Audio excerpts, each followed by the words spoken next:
where the plane hit and where the initial explosion happened, you have significant damage. And then, like a lot of these disasters, just 5 or 6 feet away, not even the paint is disturbed on another vehicle or another building. As we walked through, there were a couple things that I thank God for.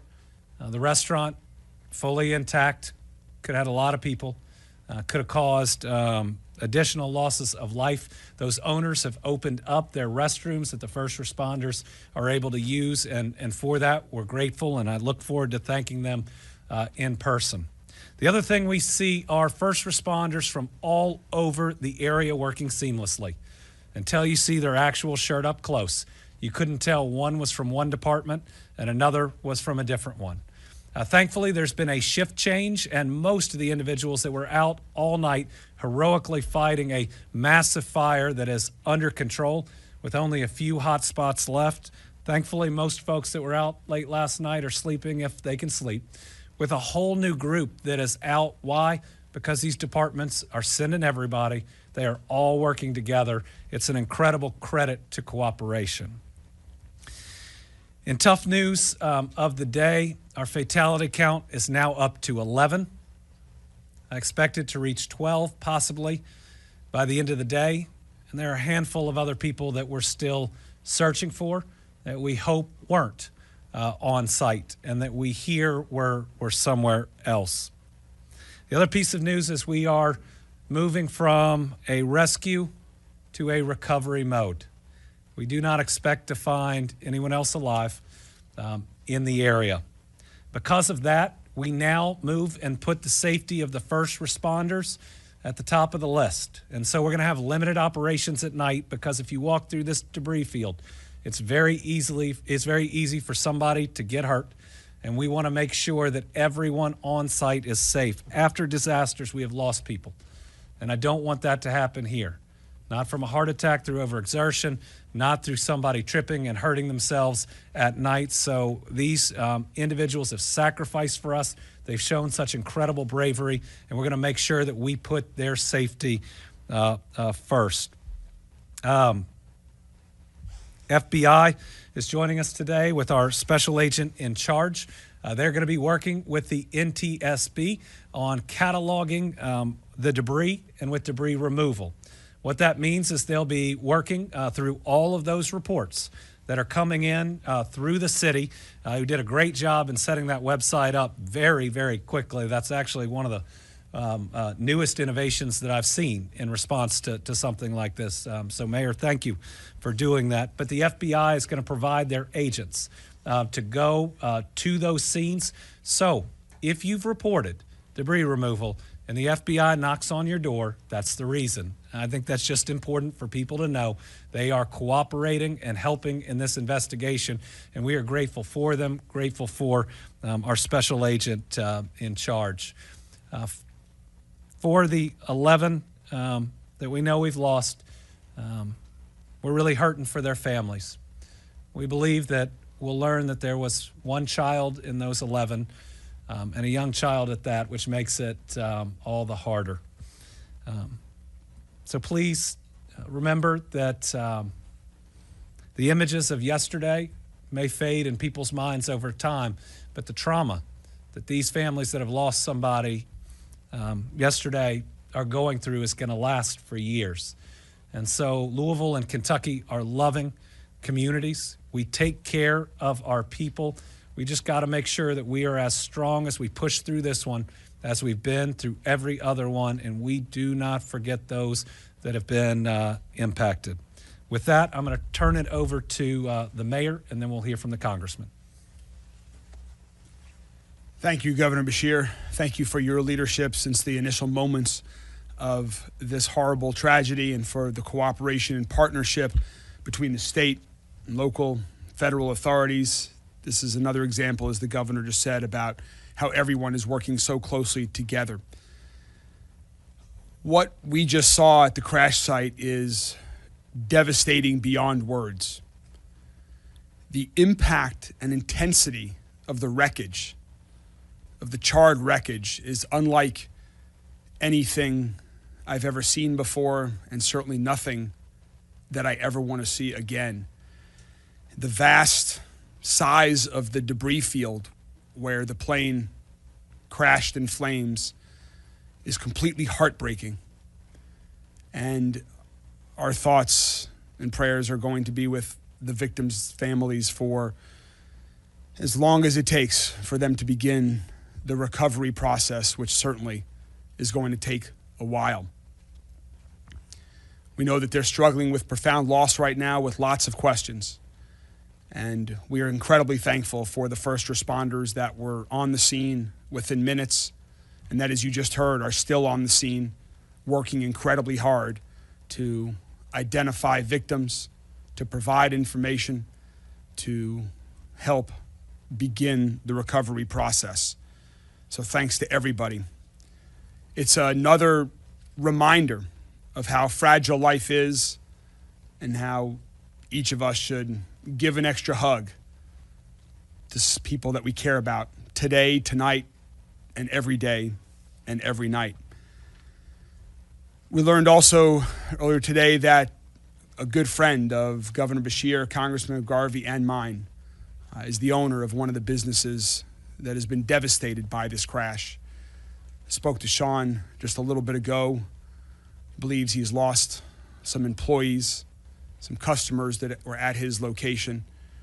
It's just another reflection of the small town nature of this large city, Louisville, that we all live in, and how closely we are connected. And that's why we ask that we hug one another, support one another, contribute to the Team Kentucky Emergency Relief Fund, do whatever you can to continue that help others, starting with the victims' families.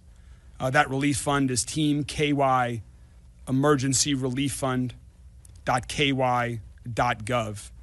And similar to other relief funds that the governor has organized in the past, every dollar donated will go directly to those who have been impacted. We're joining together, the city, the entire state, anyone from around the nation or world that wants to contribute.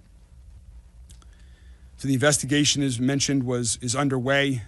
We will continue to provide information as it's available.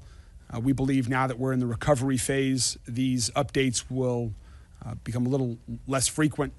They might be via other means, but we will continue to provide information to the entire community as soon as it's available. And we'll continue to be available for questions that the community has.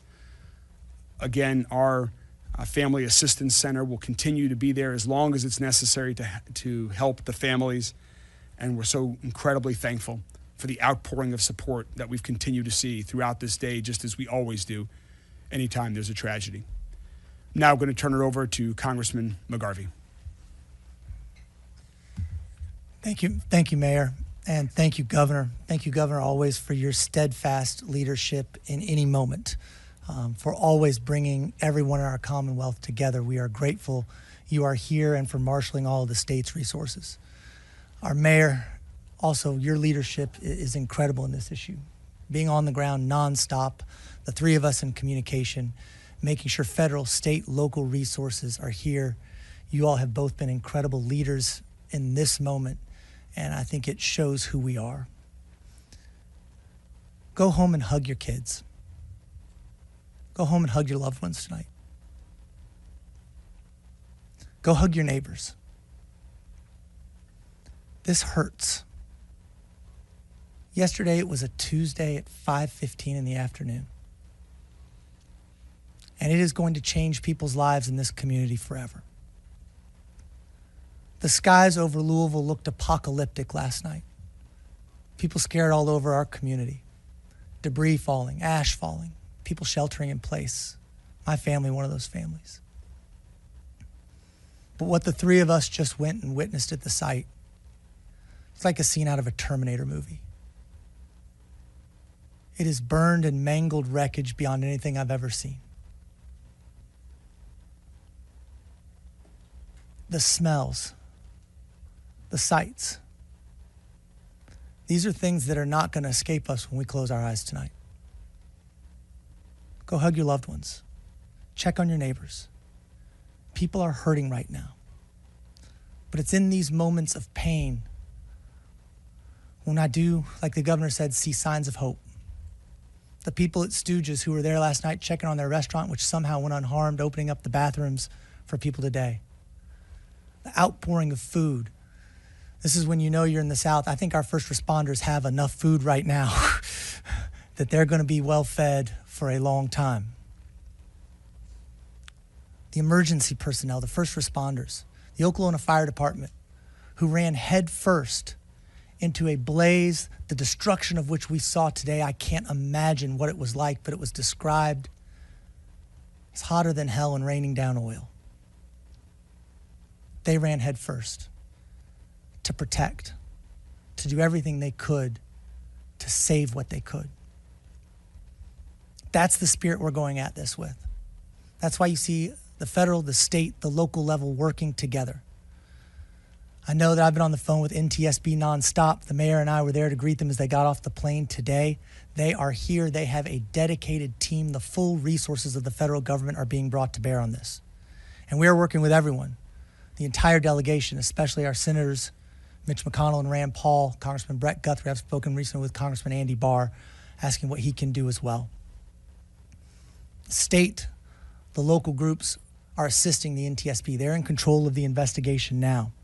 I think it's important to talk about some of the things they want highlighted. They are going to do their best to get us answers. As much as we're hurting right now, we want those answers quickly. They want to make sure, though, that they're both thorough, that they're right, and that they're showing respect for everyone involved. We will continue working with them and giving them everything they need. They are also asking people to contact the NTSB if you have debris that you believe is from an airplane in your yard. Contact them. You can email them at witness@ntsb.gov. Witness@ntsb.gov. As the governor said, as a special agent in charge of the Louisville office has mentioned, you could have FBI agents coming out to retrieve that evidence. Do not be alarmed.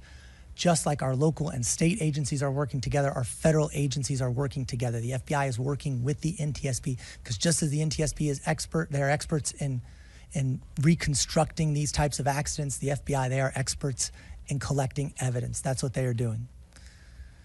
We will continue to work together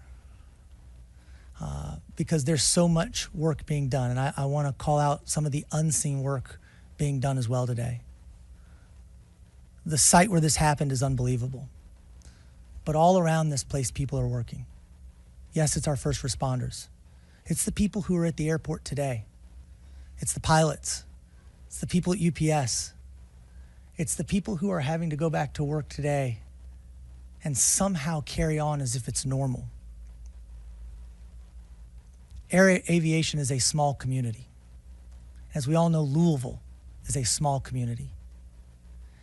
If you don't know someone directly impacted by this, you know someone who does. And that's why it's important we lift each other up. We lift up the people who are doing the work on the ground. And I know you have the commitment from our incredible governor, our great mayor, myself, and all of the agencies involved that we will work together to get as many answers and get as much relief as we possibly can. Yeah, that's fine. One thing we mentioned, we forgot, is JCPS is back in school tomorrow. So, for our firefighters and first responders to render the area and general area safe, at least outside the crash area itself this quickly is pretty special, and everybody is going to benefit from it. We'll open it up to questions. The one thing that we will not do is speculate on the cause, even with videos that are out there. That's what the NTSB is here for. And I wouldn't describe what I'm willing to do as being patient, but I will be reasonable, understanding that they do need to gather that evidence, but there is a lot out there. And at least for me as governor, my expectation is this can't drag on for years. We're going to need to get some answers in a time frame to where if we need to take additional steps, we can do that. That's what's important to me. Yes. Capriello with News Nation. You mentioned a child being one of the deceased. Obviously, I know a lot of this is sensitive and protected information. Can you just give us any more context in what a child might have been doing in this sort of commercialized area of business? And then on top of that, if there is anything else you could tell us about the victims and maybe... So identities of the victims will be released by the coroner. I will tell you that the coroner was on the site removing bodies as we were there and as we were leaving. And so that process is moving right now. I will say that the condition may make it a little more difficult to identify some. That may take some testing. But I'm certainly going to convey, having all of us been through an incident where we lost a friend and it took a long time for us to hear, that it's really important to get that news, especially to the families, that, you know, while they want to be 100% sure, being 98% sure is enough to start talking to these families and letting them process their grief. I think most of these families have been generally identified, have shown up looking for their loved ones. And then what this business is both people can come looking to purchase parts, they can also sell different materials there. So this is probably a family or part of a family that was here with the parent doing that part of either the buying or the selling. Any of the deceased, anyone that was already in the hospital or anything like that, or is this just... I do not believe any of the new numbers that we've announced today are in the hospital. I believe those 2 individuals are still in critical condition or are still in the hospital but have not passed away, at least to my knowledge. Mayor, do you know how many businesses are affected, either damaged or closed from this, or are you still taking that? So we don't have an exact number for you, but given the large area that's closed off right now, restricted for emergency vehicles, there are a significant number of businesses that are impacted. You just heard about One Stooges, that's a restaurant right there, but there are a lot of other operating. River Metals is across the street there. Lots of businesses all along that street that, while they might not have direct damage from the incident, their business right now is not accessible. We need to let our first responders do that, but of course we're going to try to let businesses get back open as soon as we safely can, consistent with the investigation. You mentioned Kentucky Petroleum getting bought out. Yes, and also we've been talking about the other business that is in the path of the destruction, both Grade A auto parts that we were just talking about, where we know the owner. Then there was also Kentucky Petroleum that has a new name, I think, as a result of some ownership change. I believe it's GL Environmental. So that's the same company, but a different name. We were on their property as well, viewing some of that horrible wreckage.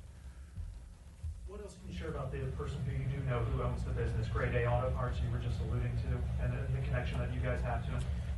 Is a personal friend of the 3 of ours that we've all known for a while, and he is in grief for the loss of employees, of customers, seeing his business literally now having gone up in flames, being charred ruins.